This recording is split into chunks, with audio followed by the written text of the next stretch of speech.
So when are we going to get naked? No.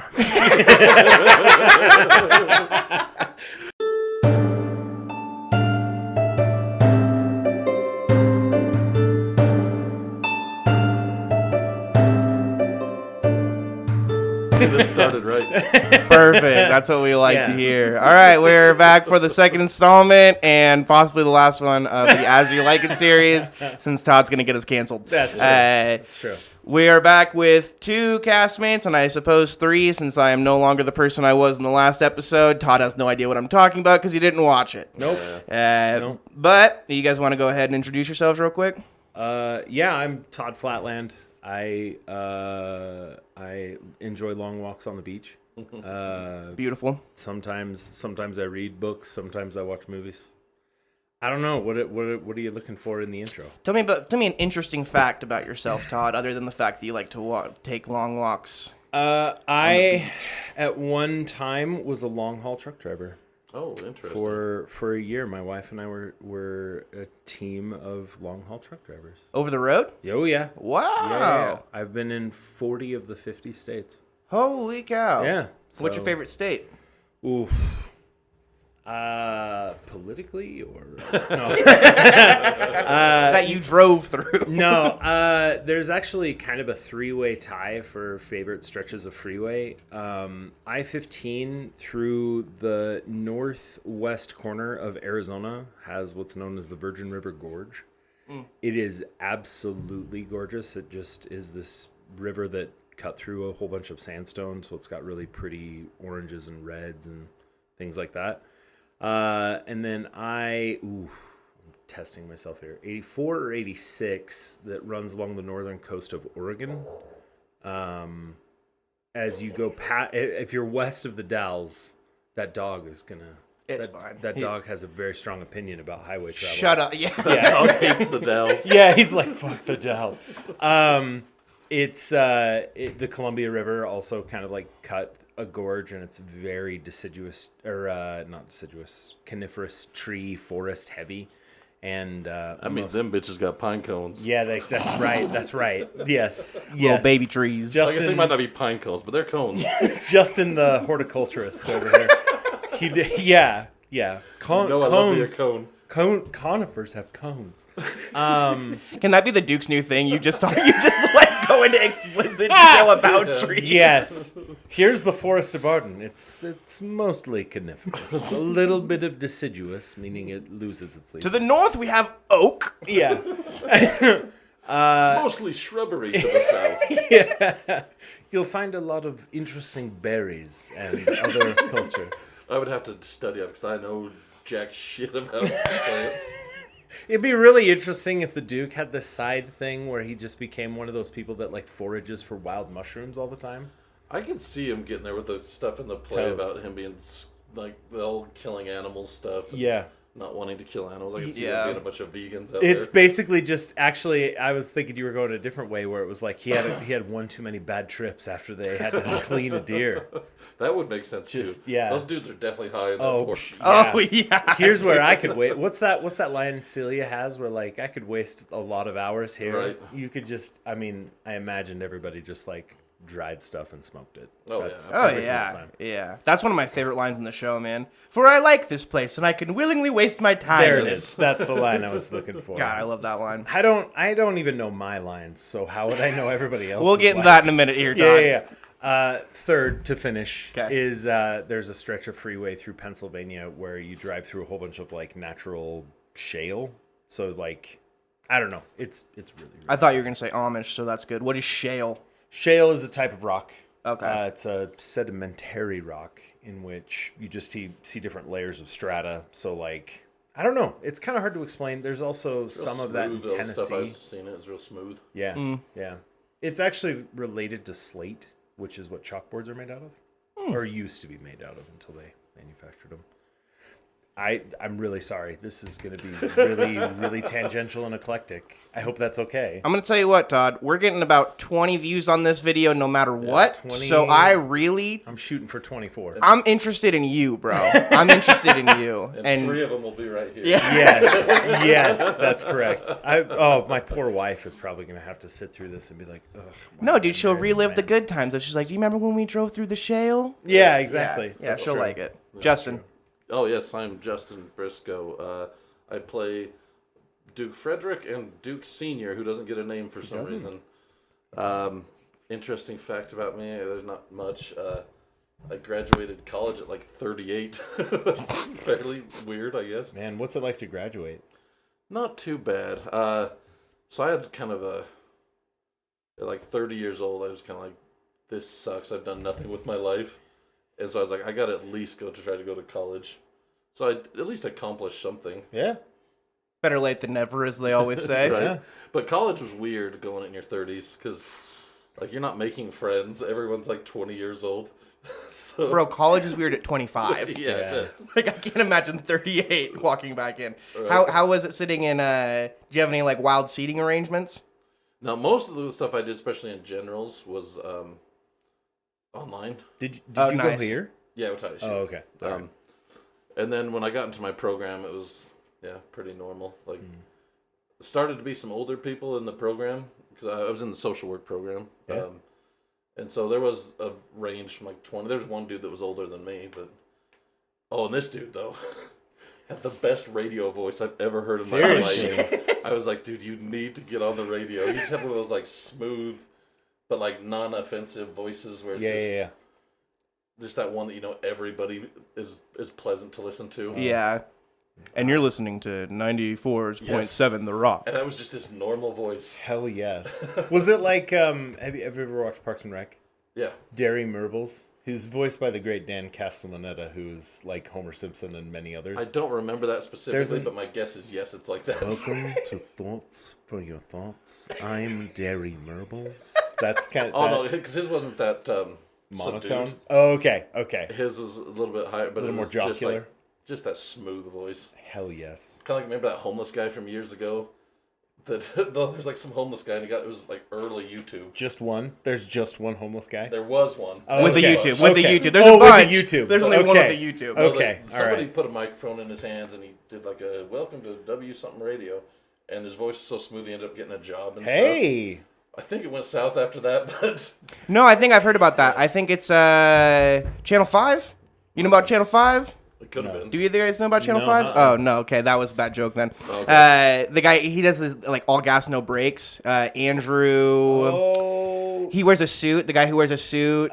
I forget Yes, his no last breaks. name. That there's something very... My brother. Yeah, if they he ever do. They sees do like this, street he's gonna interviews kick and me. stuff. Yeah. But he's like always in just these ragtag, like Okay. thrift shop suits and stuff. He made a thing going to like a bunch of Trump rallies. Yeah, Right? Like yeah. that was He's his done early like stuff thing. like that, or he's like gone to like the hood and stuff, and like Yeah. found people and like the documentaries on him and shit. He's got like really long, goofy hair. Yeah, Yeah. yeah. Andrew Callahan. That's his it. name. Yeah, That's it. Callahan. Yeah. I'm glad you pulled it. There was no way in hell I would have. I also believe that every person just in their 50s has a radio voice. Like I just Yes, think they're from you hit that 50 time. and it's just the dulcet tones. Like when they were children, they were like, "What do you want to be?" "I want to be a disc jockey." So they're all just practicing. That's so All the funny. way up to 50. All of them are Art Bell. So I really wanted to have a conversation today. Just one. Yeah, just one. But I really wanted to have a topic, one of the topics of the few, be about process. Now, to be fair, To be fair.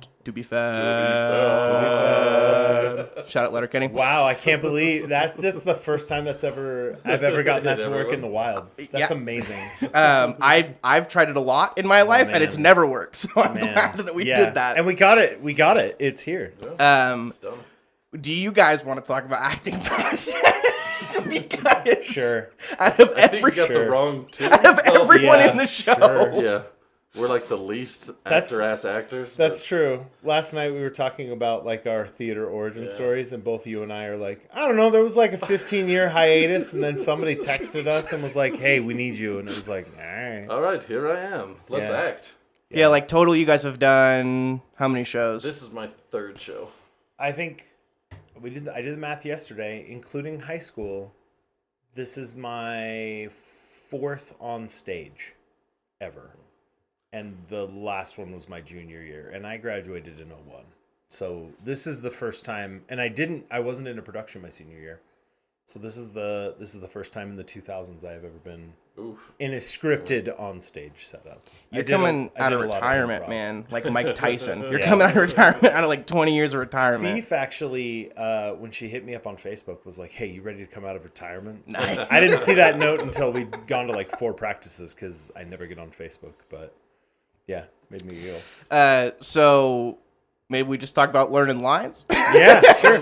If you got process questions, I will try to answer them as much as I can. Justin, how do you struggle with the dichotomy of being both the evil villain and the best homeboy? It gets really hard to be method.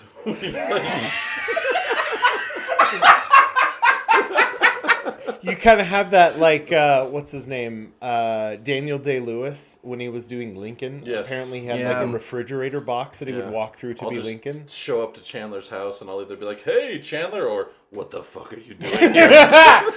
Why did you lose that wrestling match? Just imagine, because for the lucky few that will see the show, there is a very wonderful gag that Justin invented where he changes character on stage Yeah. twice. Talk to the audience And as it would- I do so. It would be amazing if there was something where you did that, like, very awful theater trope of, like, now I'm the evil dude, and now I'm the good dude. We did think about doing that. Michael was like, "You can go, like, hey."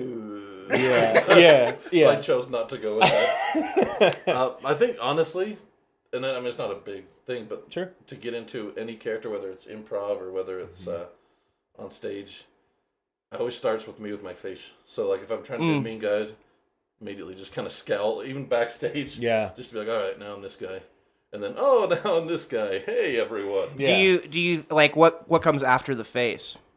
I think next, I just try to, like, either tense up or relax. Like, what kind of character am I? Am I angry? Then I want to be walking super tense. I want to be, and then if I'm happy, if I'm that guy, because these two characters, there's not a whole lot of nuance. Yeah. It's I'm mad or I'm happy. Yeah. So with this, it's very simple. Do I You're go out either- tense? Do I go out and then yeah, like you just change your mindset. So it's I love everyone or I fucking hate everyone. Yeah. And so, like, and I was talking to you about this, about how to not break on stage. Yeah. Oh, it's tough. To me, because I'll watch those try not to laugh challenge videos, and I take them as a personal challenge. Yeah. Yeah. So you do it by making yourself go, "This shit isn't funny because I hate these people." Yeah. Like, you're gonna sit here and make jokes. Yeah. This is ridiculous. Yeah. And so you just kind of get it into your head to just be like, I am this person. Yeah. Not completely method, obviously. No. But just to be like, in the moment, I am this person. I am thinking like this person. Mm-hmm. I was gonna say method-wise, do you ever find yourself just wearing an eye patch around your house at night? Like, You I'll can't tell you sleep what, without it now. I did not understand how annoying having an eye patch on is. It sucks. Oh, it's the worst. It's sucks. the worst. Like, it doesn't mess with your depth perception as much as I thought, Yeah. but it still messes with it a little bit. Mm-hmm.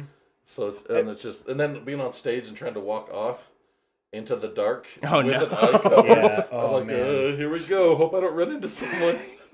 I mean, this is a safe space. We were all in the theater kid group. There was a time in middle school where I was like, I'm going to try a fun affectation that will make me an interesting person. And I tried to wear an eye patch at school for a while. And when people would ask me why, I'd be like, it's because I want to be, in case I ever lose an eye, I want to be prepared for it. And you're right. The depth perception is not the problem. Yeah. It's actually the peripheral vision. Yes, the peripheral Like, sucks. you realize how much stuff you're not seeing out of the Right. corner of your eye when you have an eye patch. And you have to, like, turn your full body to look at Yeah, people. It's yeah. it's great. It is. I'm How- glad I got rid of that before I moved to Idaho. yeah, how'd that go for you, Todd? Oh, it did not. It did not. No. I went through a bucket hat phase in high school. Oh no, we dude. all did. Yeah, I mean, we it was the all 90s. did. We all did. Yeah. We all did. I did it in the mid 2000s, dude. Yep. Again, safe space. I even got one of those I don't know, I call them golf hats. Yep. Yeah. I tried one of those. That didn't last very long. I had that for like a week, and I was like, nope, that's not me. Mine was black and white camo. That's how bad my bucket hat phase was. Oh man, if I could go back in time, I'd just punch young Todd in the face. And then I had long hair, so I did the visor. I'd wear a visor, pull the No. hair out of the sides of it. Like you're John Gruden. You're fucking John Gruden. Oh yeah, Oh no, it was dude. looking good. Man, It was looking the 90s. Get north and south. You're not Barry White Shoes Johnson. 3 yards in a cloud of dust, boys. You know, you're gonna be one of those guys. You don't want to be those guys. You can go this way. You can go. I have no idea what you guys are referencing. Don't worry about it. It's John Gruden. Just look up Chucky NFL. Okay. All right. He's not. Yeah. And he's just a character. Okay. In high school, we went through a phase where we did Crocs and socks. Oh, boys. There was like 3 of us that started wearing Crocs and socks. Yeah. Hey, Todd. How This many is a ladies? safe space. How many ladies did that get? 5 guys. Yeah. Burgers and fries. Yeah, exactly. Yeah, this is a safe space, but that you found the line for how safe it can be. That's this show. That Yeah. show is finding the line. Oh man. We went through phases of hacky sack. Yeah. Where we'd all just get in hack circles and go nuts. And then for a little while, there was a yo-yo phase. Where everybody's going down the God. hall Dude. spinning yo-yos. I tried so hard to get yo-yos to be cool when I was in high school. You should have came to my high school, bro, because we were into it. Never happened. I had an awesome Monarch. Yeah. If you walk in the dog. I could do the little triangle thing where you Yeah, pick it up the and spin it rock to the Yeah, cradle. yeah. That was Sick. the most complex trick I can do, which is not very complex. No, it's not. There's way more complex. Yeah, stuff, so I could do that, and then I could spin it around. But my favorite trick was I'd walk up to somebody and I'd say, "Hey, I call this my squirrel," and they'd be like, "Why is it called the squirrel?" And then I'd shoot it at a crotch and say, "'Cause it loves nuts." And that was the day they were banned from his school. That's funny. High school. Yeah. Man. I think the author of Ice Age came to your high school. Yeah, he did. And that's where he got the idea for Yep. Scrat. That's exactly right. Todd, what's your process like, Ben, for this show? It's interesting because I recognize this about myself. My actual theater love comes from improv, which is the most theater kid thing in the world to say, right? Yeah. Because there was a phase a couple years ago where I was in the comedy project. That's how Tracy and Local improv group, Ted, the comedy project. Yeah, the comedy project. Go back to episode 46 of this episode. You can listen to Adam Grievous talk about it as well. Yeah, see, and Adam was after I was out. I was only in for a very brief amount of time. In fact, there's a part of me, you know how like Dave Grohl every now and again is like, I was in Nirvana, but I wasn't part of Nirvana. Mm-hmm. That's kind of how I feel about the comedy project. Mm-hmm. But imagine if Dave Grohl had like very little talent instead of an exceedingly large amount of talent. But you didn't go and start 3 other comedy troupes yourself? No. And The Fighters of Foo? Yeah. Oh man. But anyway, I always realized that my characters were never very much different from myself, and this was the first time where I was like, okay, Orlando's got to be a dude who's just like dumbstruck idiot most of the time, and I'm not normally a person that's like fazed by anything. Then again, and we're gonna get into it. My wife and I met on a Thursday and decided to get married that Sunday. Holy. And that was Very much like Orlando. yeah, very much like Orlando. And that was St. Patrick's Day, and we got married that August, and it's gonna be 18 years this year. So You got married on St. Patrick's Day? Or you no, met on we St. met Patrick's Day? on St. Patrick's Day, which was a Thursday. And how drunk were you? Yeah, that's what I was 0%. Yeah, that's right, 'cause you were- Yeah, this is you back were- when I was a religious lad. Yeah. And so I met her and was like, wow, she's amazing, and I love spending time with this person, and Yeah. So anyway, How long ago was that, Todd? 18 years ago. Wow. Yeah. That's crazy, That's older man. than Chandler. Yeah, I got. Hey. I only got a year to make it 18, okay? How old are you? 25. Okay. 17. Okay. Yeah. So yeah, you were 7 when I met my wife. Wow. That's yeah. So there you go. So that is something I do feel like I have in common with Orlando. However, Orlando, I had this realization while I was learning lines and studying, and I even posted it on Twitter. I was like, wait a minute, is Orlando a bi-curious fuckboy? Like, is he just the dumbest piece of shit? He might be. He is. He totally is. Because even though he doesn't like realize Ganymede is Rosalind, he's into Ganymede. He's playing it cool for the time, but he's definitely, because you wouldn't roll up and pretend Ganymede. I don't know. For me, it was at least something like that. So I was like, you wouldn't flirt with a dude pretending it was your wife? I mean, would I? I've definitely jokingly flirted with dudes, but never like. Oh, that was the height of comedy back in the 90s, early Oh 2000s. man, yeah. Oof. Especially 1616. Let's all take a moment to talk about our reconciled homophobia. Right. Yeah, for real. Yeah, that'll be a fun podcast for another time. Yeah, not today. totally. I never thought about it like that, Todd. That's awesome. Yeah. Yeah. So anyway, I don't know. This is one of those times where I decided that I was really gonna try and think of what my character actually is, and I just happened to be lucky enough to be like the only person only playing one character other than Touchstone. And Rosalind. Rosalind is playing Ganymede. Like if you really think about it, you really think about it, there's not a single person in this production other than Touchstone and myself who aren't playing multiple characters or being multiple characters on stage. Well, I think with my poor acting ability, both my characters are the same guy. You're different. You're still different characters. No, definitely. But I mean, there is. You're too method, Justin. You're too method. And I'm like, please sit down, everyone. That's how I do all my characters. Yeah, just monotone. Yeah, very robotic. No inflection. Everyone, come to the party. Yeah. All right, Santa Claus, calm down here. You do have the advantage that your characters are brothers, though. So some of those idiosyncrasies can come through. Because, like, I have a brother of mine who's very close in age to me, and he and I are very, very close. He's a totally different person, but there are times where I'm struck by how many mannerisms and idiosyncrasies he and I have. Well, that's why I wasn't too worried about changing the voice too much. Just going like angry voice and happy voice. Yeah. Because it could easily be explained by the fact that they're brothers. Also, I watched the movie, and the same character played both Dukes in the movie. That I watched. Oh, nice. Yeah. Michael's chock full of just original ideas, ain't he? Yeah. Well, you also just needed to fill every role. And first of all, we barely had enough people to fill the roles as it is. But secondly, there's no more room in that bag for any more actors. Hell no. Dude, it's gotten so hot in there. And I know that this room that we're sitting in right now was hot there for a couple minutes, but I feel like it kind of cools out, right? You kind of get used to it. I don't get used to the heat in that theater, man. No. I feel like when we did our opening night on Friday, it was an oven, but I feel like they reconciled something with the air conditioner broke apparently. Oh, did it? And they fixed it for last night? So yeah, because last night was cool. Yeah. I mean, it was still hot, but it was way cooler because Friday night was a sauna. Yeah. Well, I still think if we get 30 plus people in there, even with the AC, it's gonna be it'll be it's gonna be crazy. Luckily, I'm sweating all the time anyway. So. Yeah, same. It's kind of interesting because I do actually like the smaller venue. Yeah. Oh, weirdly. Like there's like that intimacy where you can kind of make the audience that much more in on the joke. Right.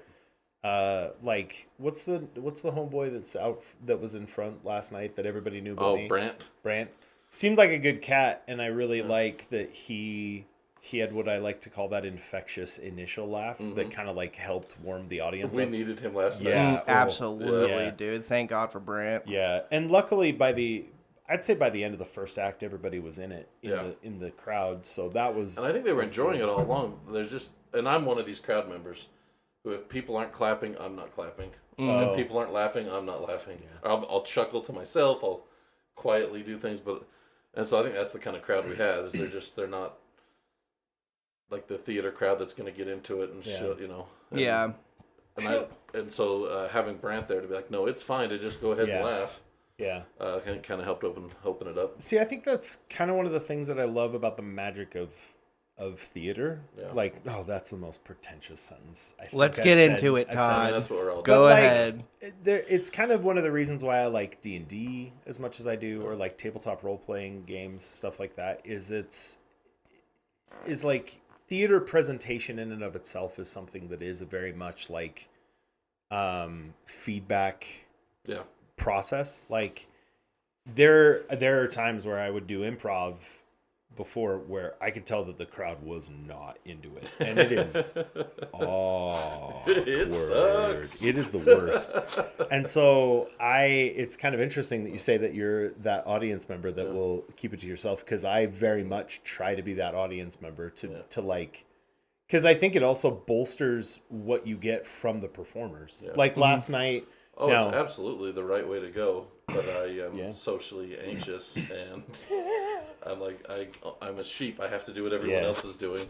I have been told I'm probably one of the most outgoing, extroverted people that a lot of people know. Okay. So, like, for me, that social anxiety, I don't know why. I think my family has it, where that thing in your brain broke for my siblings and I. Most of us are totally fine being dumb and goofy in front of a bunch of people.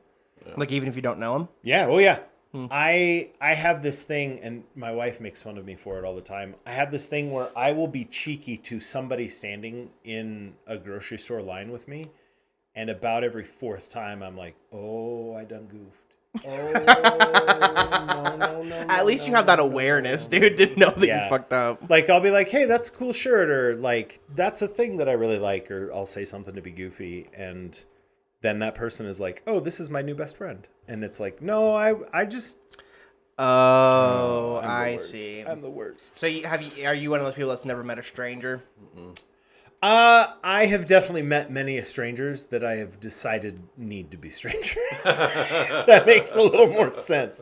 I have absolutely no problem being meeting a new person. I'm weirdly somewhat introspective when I'm in a new group of people, because I feel like I have to get a vibe before I figure out how to be comfortable in that group. But if it's like a one-on-one situation, I feel like I could strike up a conversation and make it as comfortable for both of us as possible. So I've met a number of people in my time that are very much like socially awkward and very introverted. And even though I can tell it, like, being in a conversation one-on-one with them is difficult, I feel like I have a talent for finding that common ground and building that, like, hey, what's a thing we can talk about to where we don't have to just sit and stare at each other very awkwardly. Yeah. So, another question for you here, Todd. Justin, you can leave. It seems as though I'm just interviewing Todd I'm here. out of here. Yeah, you can no, skedaddle. Justin, stay. That's all the Stay. substance I got. I haven't seen your dick yet. No, I'm just kidding. Yeah, you have. We're supposed to get naked. We said it at the right. beginning. That's We all right. measured before we came in, The so we real- should be seated in order. Biggest over here. Yeah, Biggest over here. I'm comfortable with my middle spot. I am.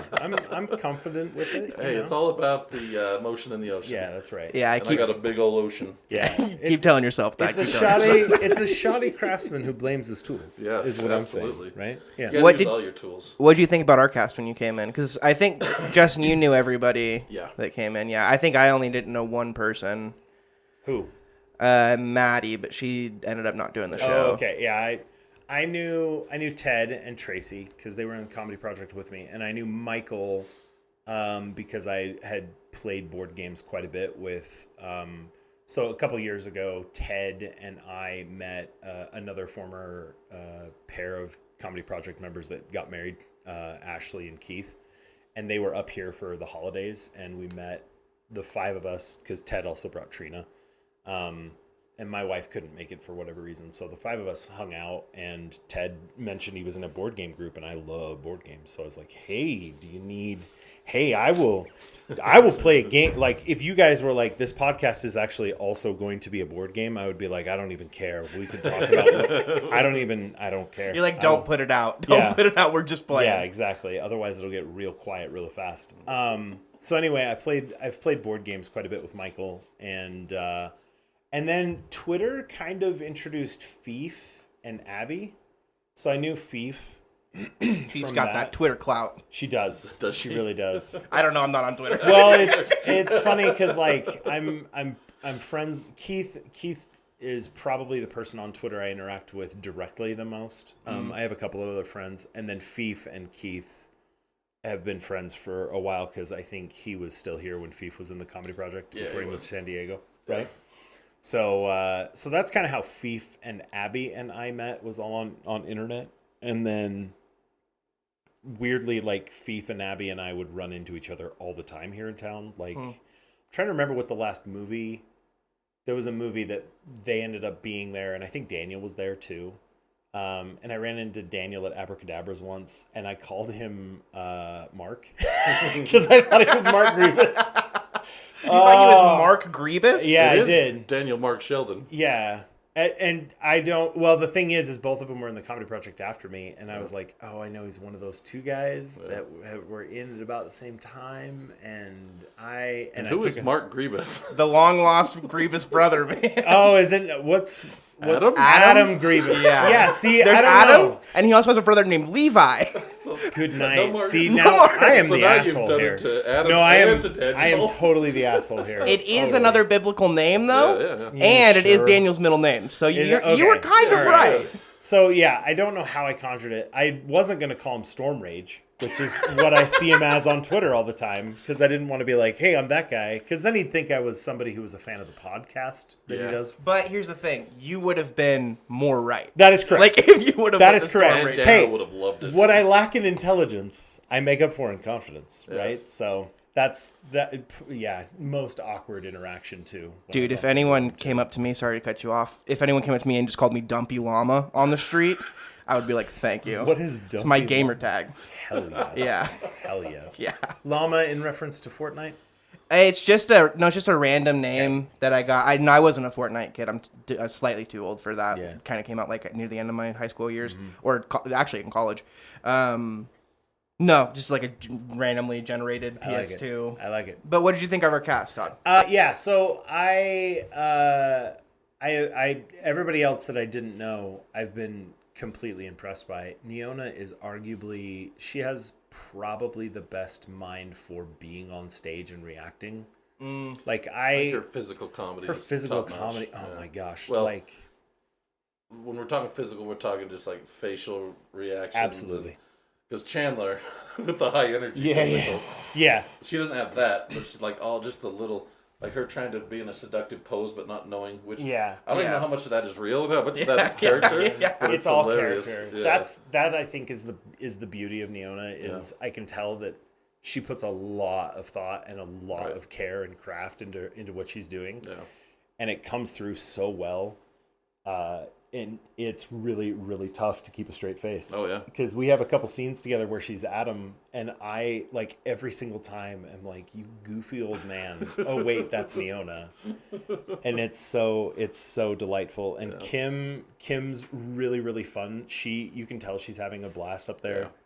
Yeah, she's gotten so much, like, more confident during the show, because when she first started, I was like, she's pretty quiet. Totally. I don't know if she's hitting this character, not in a bad way, but then on stage she's just like going for it, and I'm like, oh crap. Totally. All right. Well, I've worked with Kim quite a bit in the past too, because we were in college at the same time, and like I feel like I've seen, and I can probably say this for most colleagues that I've worked with a lot, right? But like I've seen a lot of growth in her in general, not just throughout this show, but like. We did like a studio scene from Doll's House. I don't know if you guys either you are familiar with this play. No.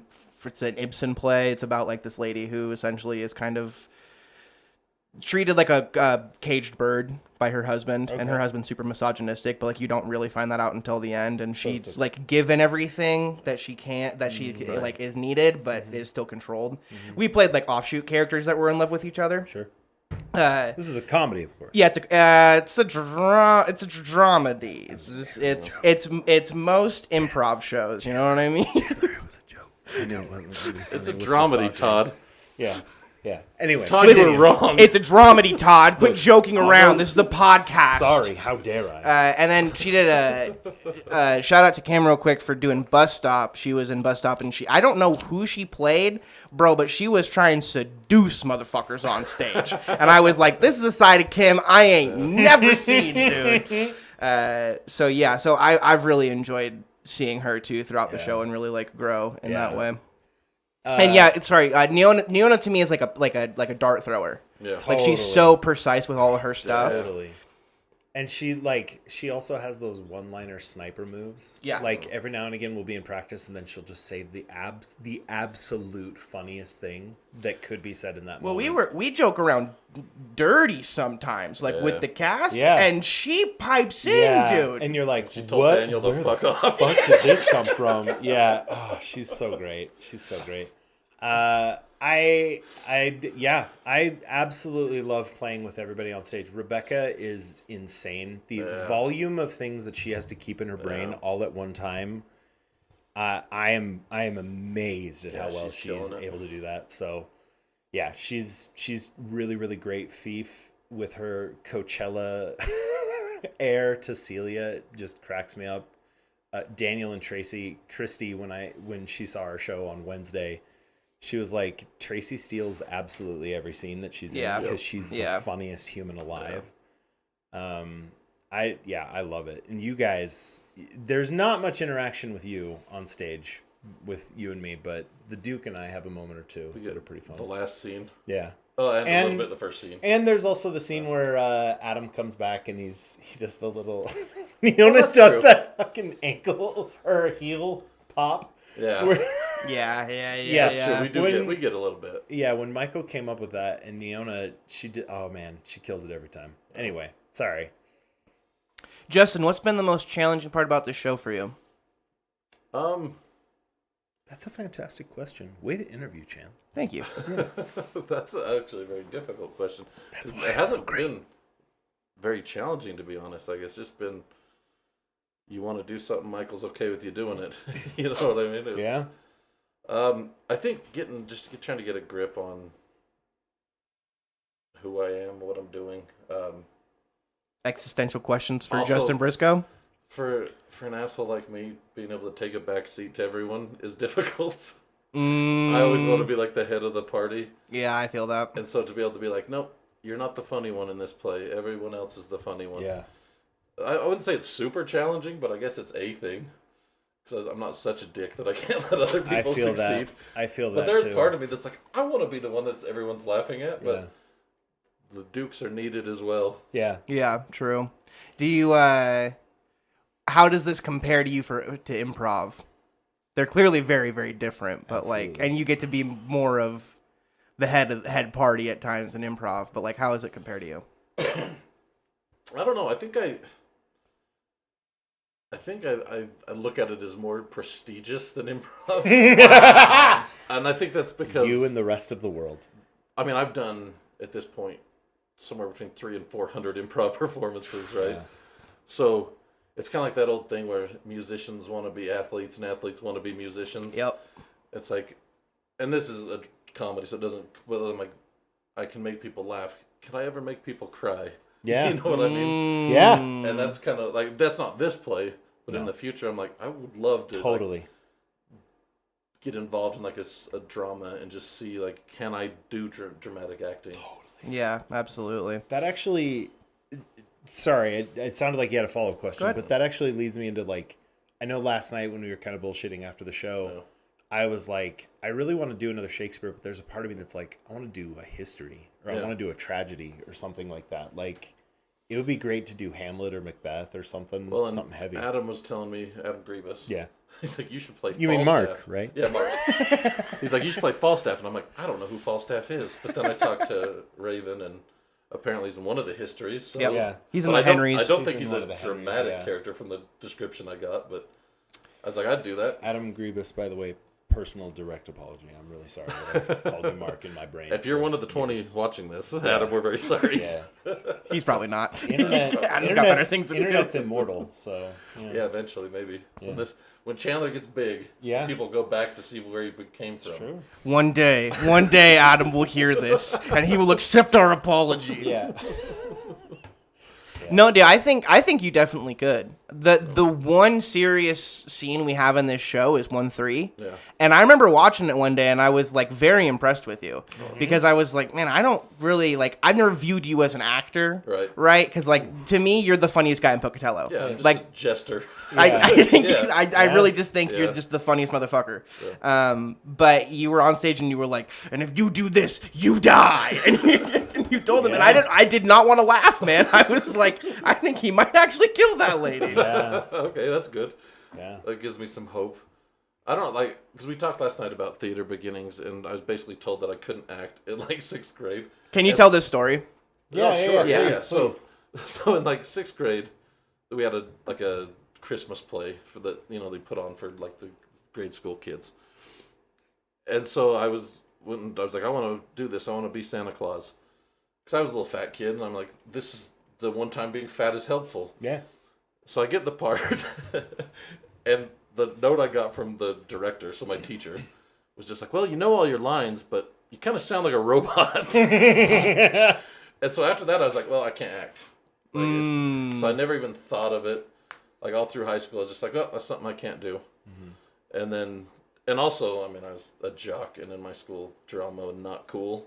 Yeah. So I was also like, even if I watched it and was like, that seems kind of cool. I'm like, nope, can't do it. Yeah. I'm a football guy, not a. I'm telling you, guy. I'm not queer at all. I promise. Yes. There's 14 people at this high school. I don't want to get my ass kicked. And so there was like a long, slow process to get me out of that and into theater. Now I'm kind of living in both worlds. Yeah.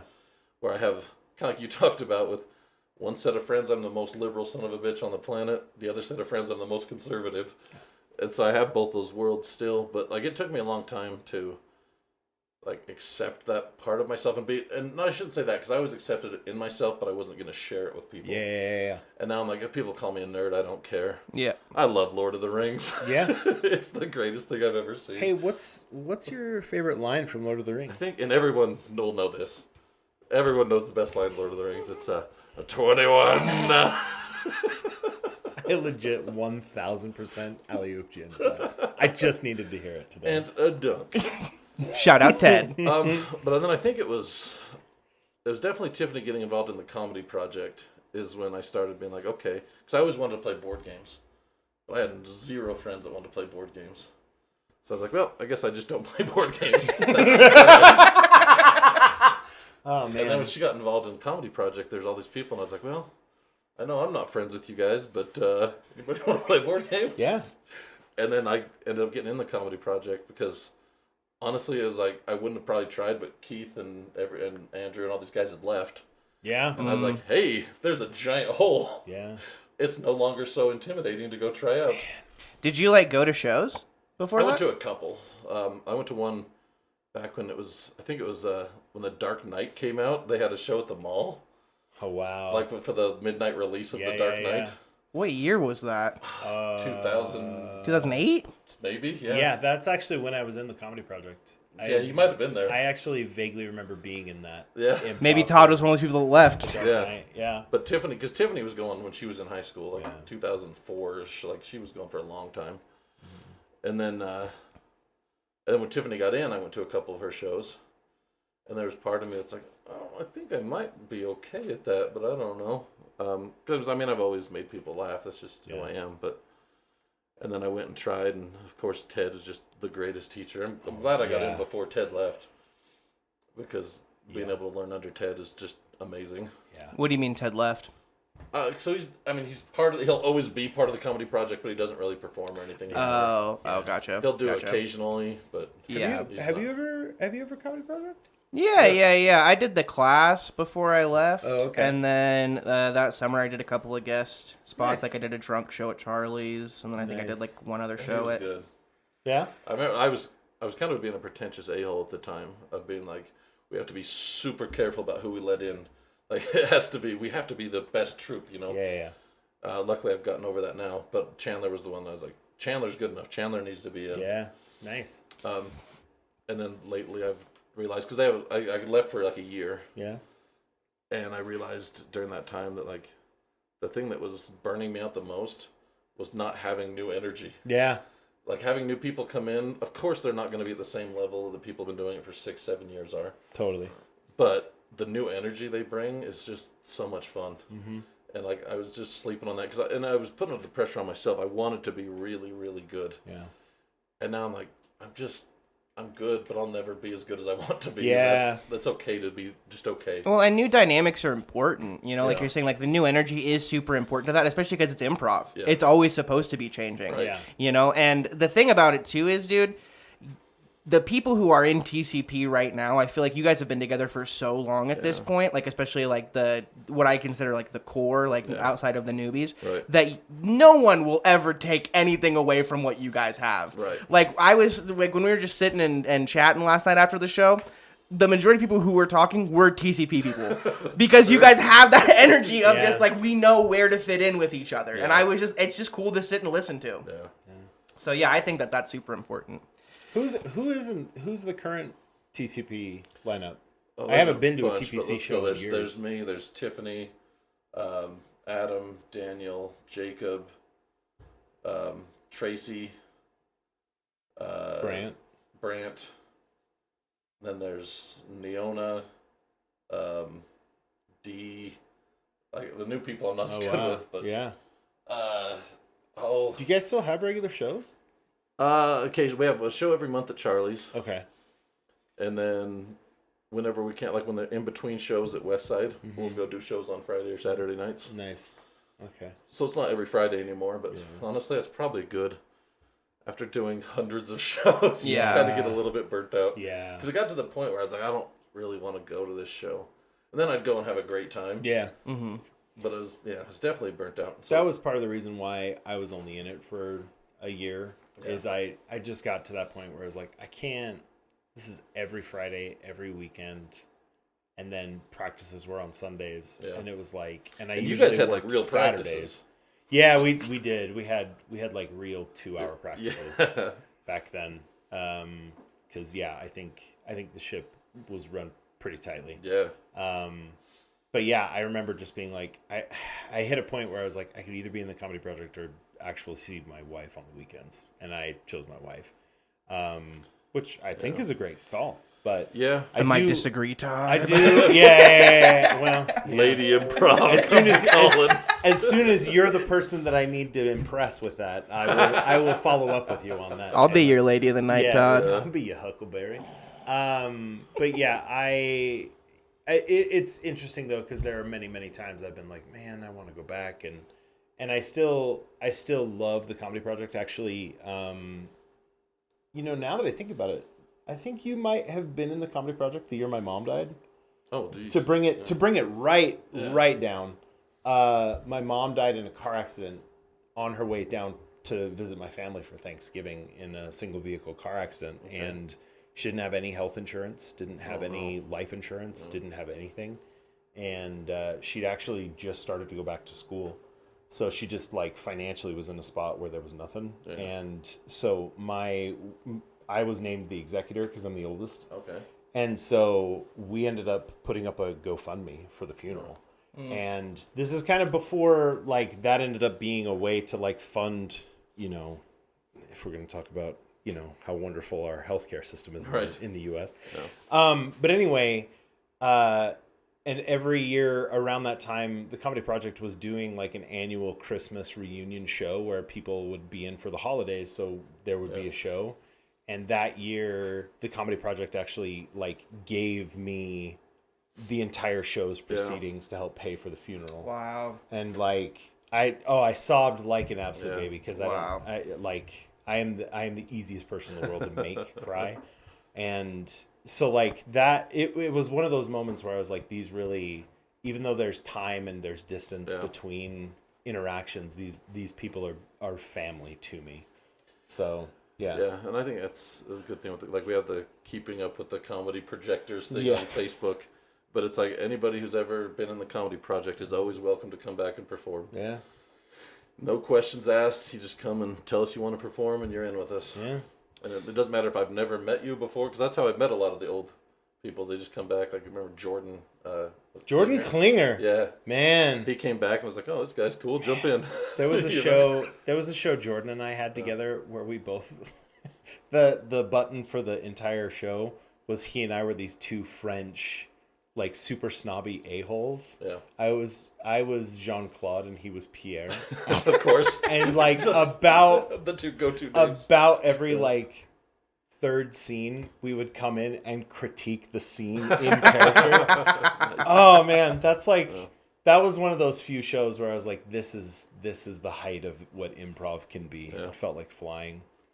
So Nice. It's so nice to make people laugh. Oh yeah. You know, like, and that's something I've really enjoyed about this process. Is like I said last night, I don't think anyone's laughed harder at this show than us. Oh yeah, Right. Like totally. during rehearsal. Totally. But opening night, dude, I really loved it because it felt like that. Totally. It felt like people were laughing at stand-up, Yes. you know? And so that's something I've always loved about improv, too, because you get to be wild and silly and, like, Right. make people, like, bust up laughing Yeah. out of their seats. Yeah. Todd, what has been the most difficult part about this show for you? Forgetting to eat yesterday. Oh yeah. Yeah, dude. Yeah, bro. That seriously, I ate breakfast this morning. Thank you. did. I don't want you to pass out on the did. podcast. A number of years ago, I weighed over like 400 pounds. And I had a Wow. bariatric Way up surgery. here. Wow, Yeah. hell yeah, 400 Todd. pound club. I had a bariatric surgery, and it's made it Okay. to where like how I eat and when I think Yeah. about food is completely different. And yesterday, I just never thought about eating because Yeah. I had snacked just enough through the day to where I didn't think about it. And then come showtime. So yeah, again, formal apology to everybody in the cast. Just number one, making them freak out like I was about to die, even though it was really like I was more annoyed and mad at myself for being dumb. But No. thankfully, all of you were really cool and forgiving, and so. So yeah, that's the hardest thing, especially because when I get like low blood sugar, I get mind foggy, and I knew I was messing up line after line after line last night, but yeah. When did you start losing weight? It was actually like right after my mom died. So 13. Justin's first show. Yeah. Yes. 20, yeah. I don't know. Yeah. I don't remember. 2013 though. Yeah. 2013.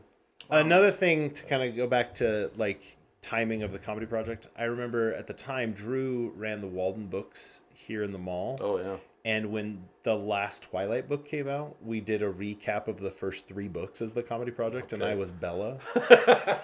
and my wife did my makeup for me, and it was great, and I wore a dress, and it was really, really fun. I guess I have been slutty on stage. Yeah. Now that, to bring it back to a conversation no one listening to this podcast but the 3 of us would know. But last night we were talking about how I've never really been slutty. That made me realize I was very slutty in that show. Filthy little slut. I was. I think remember, we've barely said this. Sorry, go ahead, Todd. You got it. I was going to say one of my favorite lines was something about being icy and spicy when dealing between Jacob and Edward. You're good. No, You're good. take your time. Yeah. This Go is ahead. this I'm is a listening to safe your story. space. I'm This is a listening to your safe story. space, Justin. Safe space. I did finish my story though. Oh, I So- wasn't listening. Then. Yeah, that's okay. Yeah, I think we've barely brought Nobody else is other than the 20 people. Fuck them, dude.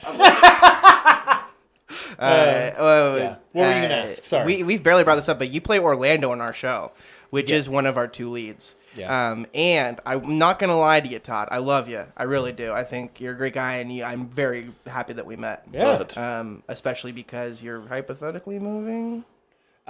Yeah. It's up in the air. I don't know what I'm doing. So if you stick around, I'd definitely love to see you again after the show. Yeah. But the lines, man. The lines for a bit, I was like, I was scared. Yeah. we're cutting it Yeah, close. yeah. We're cutting Oh, it yeah. close here, Oh, Todd. yeah. Because up until our last dress rehearsal, Yeah. which was in front of an audience, Yeah. we had not gone through a show without somebody forgetting their lines. Yep. Yeah. Yep. It wasn't always Todd. No, Well, it was no. always Todd. No. It wasn't always only Todd. Yeah. But there was that one scene I think that you seem to really struggle with. The one where I come in with the sword. Yeah. 2-5 I don't know 2-7, why yeah, that 2-7. scene is so hard for me because it's not even like the most complex dialogue in the show. Yeah, but it's just one of those that doesn't make sense in your head for some reason. Yeah. I think it's mostly because that's. I guess this isn't true now that I think about it. I'm like, this is one of the few times where Orlando is like aggressively offensive. Yeah. Every other time when he's aggressive, he's on the defense. Yeah. Right? Right. Like he comes in when Oliver's being a dick and Right. being like, you done fucked me, man. Yeah. Like give me what I need. Right. And this time he's actually being the dick. Yeah, he's the one that, and that, which actually kind of makes me want to rethink how I do the like, speak you so gently line now, to where I need to be like way more apologetic rather than oh my bad. Like now I'm yeah, thinking, like I came and just tried to fuck over all these fat dudes just trying to eat some grapes. seriously, yeah. Like what? Oh, I'm the asshole, right? You know. So, yeah, it was something that I was very, very nervous about being able to memorize my lines because you guys know this, Ted. I feel like he was off book 2 days into practice, right? He was For close. some things, Yeah. for some Yeah, things, he yeah. had feel some scenes like down, some scenes he didn't. He was done, and you were the other one I was most Yeah. impressed. Like you didn't have a script in hand pretty early. I was so proud of myself. I just memorized before we started rehearsals. Oh, did you? Wow. Wow. I still used the script the first day because I don't want to be the dick that doesn't Yeah, have the script yeah, the first day. yeah. But then I like listened to how many more lines people had, and I was like, okay, it's kind of cool that I memorized. Yeah, but still. it's not like I had Orlando style lines. Yeah. where he's just talking for 4 pages straight. No, if you ask me though, Rebecca's the one that's doing all the heavy absolutely. lifting. Absolutely. Like even in my like bigger scenes, Yeah. like it's weird to me to think that Orlando is a lead character. To me, he's still very tertiary. Like this is the Rosalind show. For right? sure, Yes, for sure. She's absolutely. the lead, She but I would is. say you are the, like, if we had a second Sure. lead, you Yeah, would be sure. you. Yeah. Sure. But yeah, Todd doesn't like that. He's Well, I mean, stop talking 'cause about if you it. think, I'm very weird in the fact that I'm a theater kid that likes getting that in moment feedback, but like praise after the fact. I'm like, yeah, cool. Yeah. All right, Right. I'm out. But like even in the scenes that I have the absolute most fun in, which are probably the one scene I have with Jake's, and the 3 scenes where it's just Rosalind and I talking, especially that one where Celia is there Yeah. cracking jokes. That's like the only time I get to be the funny one, kind of to go back to Yeah. what you were saying. Yeah. Because like the hardest day that I had in practice when Michael was like, "You are the straight man," and I'm like, "You do not know me, sir. I do not straight man. Yeah. I am the comedian." But this show, that was probably after memorization, being the straight man is probably the hardest thing that I've had to do. So, Yeah, I feel that too. yeah. I'm sorry I made you nervous. You By always not make me being- nervous, Todd. In a good way. Yeah. You excite me. By being the one that was not off book as soon as he had hoped. So. Oh no, dude! I knew we'd make it Right. for sure. It's just I love theater, bro, because it's always different. Like when we talk about process, right? The process is always different for every show too. But like I always find something similar about them. And I've been in like that wasn't the worst case scenario of like someone not knowing their lines before a show that I've been in, dude, at all. Yeah. But I was just like, I knew we could cover. I was Yes. just curious how we would cover. Right. Yeah. Yeah, because it wasn't like you were so far off that we were just going to be screwed. No, Yeah. yeah. It was like, just had to, maybe I'll jump in here if he forgets this part. Like, But we would just have to really listen and also to I each wasn't other. worried about opening day. I was only worried about that Wednesday because we'd had so few. I was expecting us to have dress rehearsal, and then this one. Totally. And we did not have any of those other dress rehearsals. Yeah. Well, when they talked about getting back together on Thursday, and most people were like, "No," I was like, "Oh, I wouldn't mind on Thursday. I could be here tomorrow." Yeah, and I was like, That'd I be took cool." all week off because I'm supposed to have all these dress rehearsals. Yeah. And we had one. Yeah. Good week. Yeah. Well, and it was also tough because, especially in the last like 3 weeks or so before the shows actually started, I work 9 to 5:30 and then practices at 6. And my job entails talking to people and interacting directly with people the entire time. Yeah. So like I have music playing sometimes, and that's about as much external stimulus as I can handle. So, and then by the time the weekend comes around, I'm like memorizing lines or doing things to not think about work. Right. And so, but I'm really glad that I did it. Yeah. I think I mentioned to you guys this year started really, really rough. And so having something beyond work and just being in my apartment, because I work from home, which for my mental health is terrible. I know a lot of people love working from home. I feel that. Yeah. I think I'm a person who would love to go in maybe 2 days a week to just see other people and interact with other people and not necessarily have that be what happens at work. And I think everybody should find a job that accommodates whatever they need, not to make it that thing. But for me, I know I get very depressed when I'm just in my apartment all the time. And my job was such where I was working enough to where I never left. And so it was good to have something other than work to consume my thoughts and to make it to where I'm like, okay, this is a stressful thing, but like the end product will be something I can be proud of, and I'm interacting with people that I enjoy being around. And the first couple weeks I felt bad because like I didn't know enough of the cast, and kind of like I was saying, when I'm with a new group of people, I'm a little more introverted and not as comfortable figuring it out until I get the vibe. And like Chandler was saying last night, like the main comedy project people were the ones doing most of the talking. I didn't even realize that till you Yeah. said It totally was. It's dude. totally It true. totally was. It's totally true. I looked around and I was like, Yeah. man, if you're not in the club, you're not in the club. Yeah. The thing is, like, it's easy to get in the club, but you have to put yourself in there. It's true. Like, you have to jump in and you have to talk, because You do. I mean, there's a reason these podcasts go an hour with all of us. Yeah. Without seeming like an hour. Yeah. And it's because we all love talking. Yeah. Well, So, we like, all love looking listening I was to looking each at other. Neona last night, and I was like, come on, Neona, just jump in. Yeah. Yeah. Do it, because nobody's going to, like, invite you and just jump in. Well, my issue, dude, is I don't necessarily feel uncomfortable jumping in. Yeah. I feel so unfunny around the comedy project. I don't know if it's my sense of humor or just the fact that you guys are straight up just the funny people in Pocatello. Yeah. But I'm always like, man, if I jump in, it's gonna be the Briscoes laughing. Like it's gonna be one of the two Briscoes for sure. But like what we talked about is like all I need to do is make one person laugh. Yeah. Absolutely. Yeah. That's all I need. And honestly, you're just as funny as any of us, if not funnier. Yeah. Like, you are good, man. It's really weird how like that ebb and flow kind of feels. Like when I was in the comedy project, I felt like the funniest person alive. Yeah. And then since getting out of the comedy project, I'm like, maybe I'm not that funny. But even being in this show, I'm like, it doesn't matter. Laughter is not about quality. It's about quantity. Right? I mean, here's the thing though. Here, go with me for just a brief moment. Let's take a boat ride. All right. Yeah. I'm on your tug. Take this ride with me. Because see, the thing is that it's also about honing, right? Yeah. If you have that many more you're gonna miss 100% of the shots you don't take. Right. True. I'm not a sports, but You're not a sports. He's I am this not a guy's sports. right here. Not a I sports. am not a sports at all. Like I will go and see live sports and I will play softball, and that's about it. Yeah. However, I did see some dudes on campus playing Ultimate the other day, and I was like, Ultimate's fun. No. There was about you saw some sports on campus playing. I did. I did. There's two kinds There of was people in this world. there was Sports. a very, very brief time right after high school before I went on my mission as an LDS mission, where I played Ultimate every day, and I loved it. Ultimate's fun. Yeah. Anyway, but I think that one of the things that made me realize is that when I was in the comedy project before years ago, I thought I was really funny and I could just always be on, right?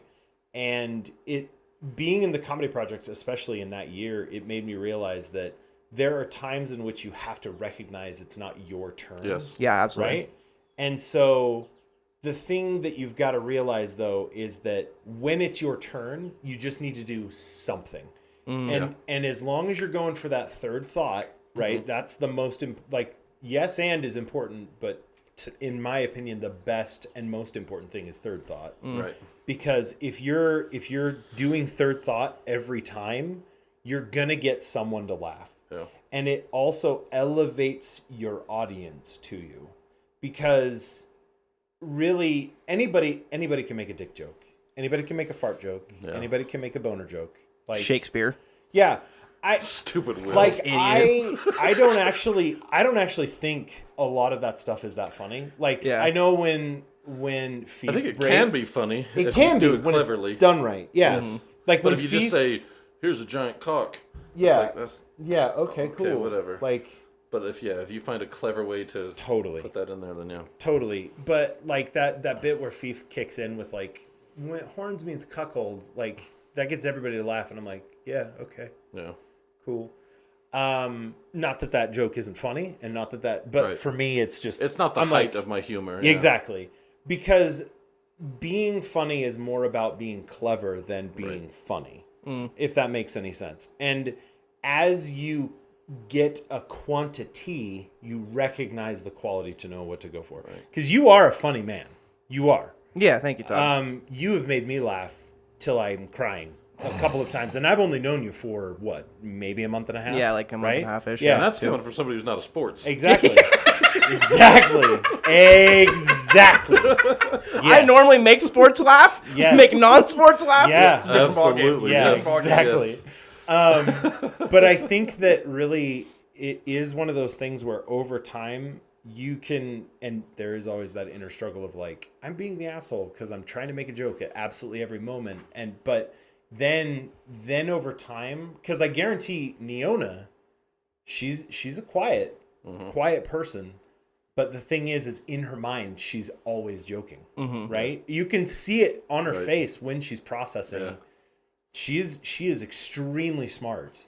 And the reason why she is a comedy sniper is because a lot of the quantity of jokes that she has don't pass her mental muster to actually even voice. So she's just gotten to the point where she's like, this is the quality shot, take. Yeah. Every single time. Dart thrower. Yeah, she's a dart thrower. Exactly. Yeah.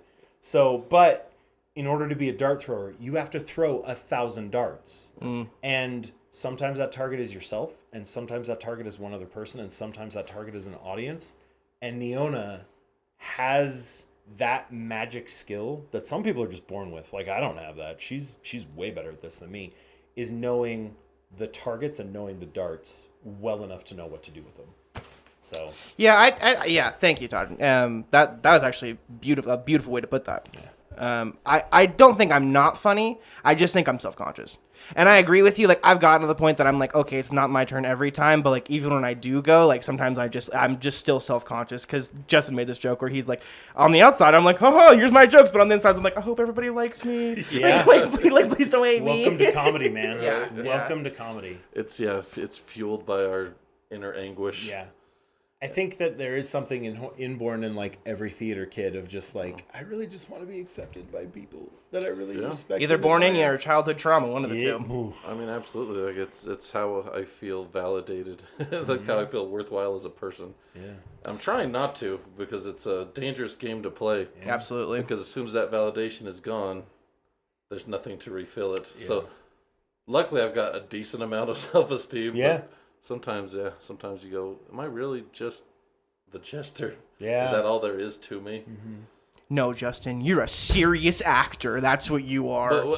But Doctor... What I get down to is I'm like, this is the character that you are portraying to everybody. Yes, no one takes you seriously because you're never serious. Yeah.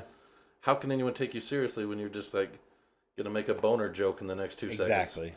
Exactly. Yeah. So I'm like, but in groups, that's how I am. One-on-one, I can talk about anything. We'll sit here and have an hour-long conversation, deep as hell. Yeah, you're one of the most interesting people that I know in town for sure. Like, I do feel like I can talk to you about like your knowledge is very vast. It's wide. It may not be super deep in every area, but it's wide. Yeah, Jack of all trades, master of none, kind of a thing. I can touch onto every subject without getting too deep into any of them. But I think that's kind of where it gets. I think actually. Talked about the hardest thing about this. I think the hardest thing for me is going home at night. I'm like, oh, that was so much fun. Now the fun's done. So like the end of this play is going to be the hardest thing. Yeah. Just because and I'll see every one of you guys again, but it's like you'll never be that same group doing that same thing with the same purpose. I don't know. Like, I'm right there with you. Yeah. I am. Sure. But there is something kind of like magical about that, right? Because if you do it forever, it ends up losing that specialness. Exactly. Yeah. Like at SNL, had a skit for the longest time, or a long time ago, about how long cats had been on stage. Yeah. And like Phil Hartman's like, yeah, I guess I'm gonna go out there and do it again. Just Right.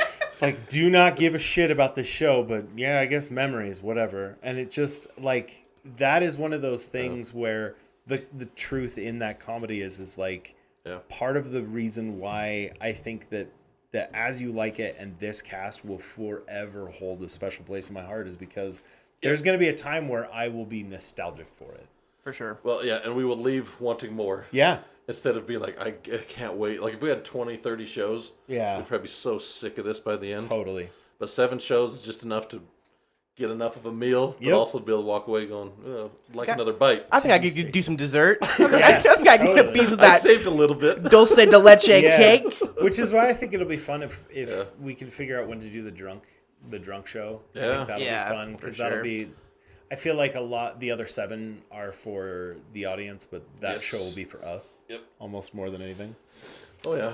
All right, guys. We've been here for over an hour, It's so flown by. let's. The last thing I would like to ask you guys is, what has been your favorite part of the show? Ooh, Justin, you go first. My favorite part of the show. If I'm being honest, I think it's just we talked too much about it, but stupid Neona.